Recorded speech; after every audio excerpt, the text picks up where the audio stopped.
देश भर में कोविड-19 संक्रमितों के नए मामलों का आंकड़ा 19,000 के करीब पहुंच गया है, जो पिछले दिनों 10,000 से कम हो गया था। इसके अलावा ब्रिटेन से आए वायरस के स्ट्रेन ने अब तक 116 लोगों को संक्रमित कर दिया है। केंद्रीय स्वास्थ्य मंत्रालय के अनुसार बीते 24 घंटों में 18,855 नए मामले सामने आए और इस दौरान 163 लोगों की मौत हो गई। देश में इस समय कोविड-19 संक्रमितों का कुल आंकड़ा 1,07,20,000 के पार है। वहीं अब तक 1,54,000 से अधिक लोग अपनी जान गंवा चुके हैं। मंत्रालय के अनुसार देश में इस समय 1,71,686 एक्टिव केसेस हैं और अब तक 1,03,94,000 से अधिक लोग कोविड-19 से ठीक हो चुके हैं।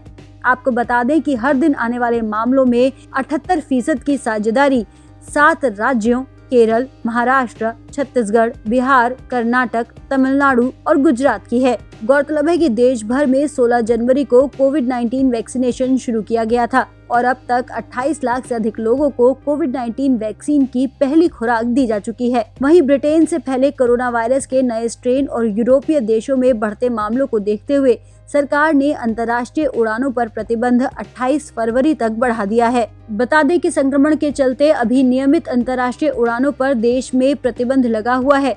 वहीं वंदे भारत मिशन के जरिए सीमित संख्या में उड़ान जारी है। भारत में कोविड-19 से सबसे ज्यादा प्रभावित राज्य महाराष्ट्र ने 28 फरवरी तक लॉकडाउन बढ़ाने का निर्णय लिया है। प्रदेश सरकार ने इस संबंध में स्टेटमेंट जारी करते हुए कहा कि पहले से जिन कार्यों को जारी रखा गया है वे जारी रहेंगे और लॉकडाउन के संबंध में पहले के सभी आदेश आगामी 28 फरवरी तक के लिए प्रभावी रहेंगे। वहीं कोरोना वायरस महामारी से निपटने में केंद्र सरकार के प्रयासों की सराहना करते हुए राष्ट्रपति रामनाथ कोविंद ने कहा कि सरकार द्वारा समय पर लिए गए सटीक फैसलों से लाखों देशवासियों का जीवन बचा है। उन्होंने कहा कि कोरोना काल में बनी वैश्विक परिस्थितियों ने हमें याद दिलाया कि आत्मनिर्भर भारत का निर्माण क्यों इतना महत्वपूर्ण है। यदि अपने महत्व को बढ़ाना है तो दूसरों पर निर्भरता को कम करते हुए आत्मनिर्भर बनना होगा। बजट सत्र के पहले दिन संसद के दोनों सदनों की संयुक्त बैठक को संबोधित करते हुए रामनाथ कोविंद ने कहा कि ये गर्व की बात है कि आज भारत दुनिया का सबसे बड़ा टीकाकरण अभियान चला रहा है। उन्होंने कहा कि संकट के इस समय में भारत ने मानवता के प्रति अपने दायित्व का निर्वहन किया और अनेक देशों को वैक्सीन की लाखों खुराक उपलब्ध कराई। गौरतलब है कि कोविड-19 टीकाकरण अभियान श्रीलंका में भी शुरू कर दिया गया है। एक दिन पहले ही भारत ने कोविशील्ड वैक्सीन की 5 लाख खुराक उपहार के रूप में द्वीप राष्ट्र को दी है, जिसके बाद कोविड-19 टीकाकरण श्रीलंका में चालू कर दिया गया है। भारत ने श्रीलंका को कोविशील्ड टीके नेबरहुड फर्स्ट नीति के तहत प्रदान किए हैं। भारत वैक्सीन नीति के तहत अपने पड़ोसी मुल्कों को वैक्सीन का वितरण कर रहा है।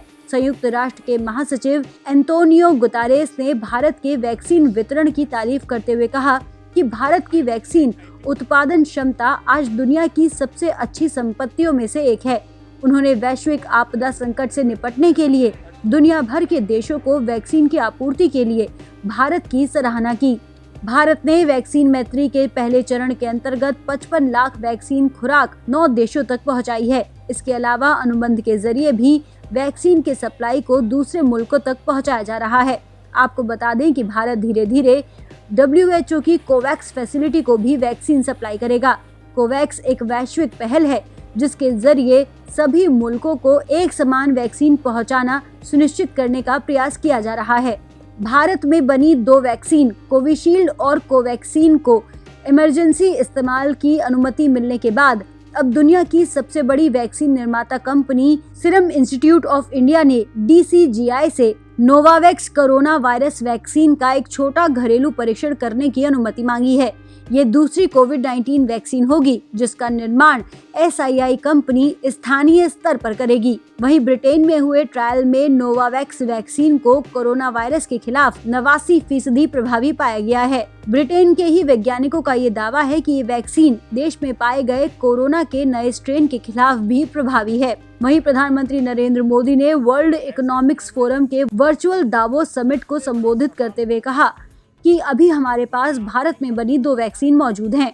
वर्ल्ड इकोनॉमिक्स फोरम को ये जानकर राहत मिलेगी कि आने वाले समय में भारत में और बहुत सी कोविड-19 वैक्सीन आएंगी। उन्होंने कहा कि इस मुश्किल समय में भारत शुरुआत से अपनी वैश्विक जिम्मेदारी को निभा रहा है।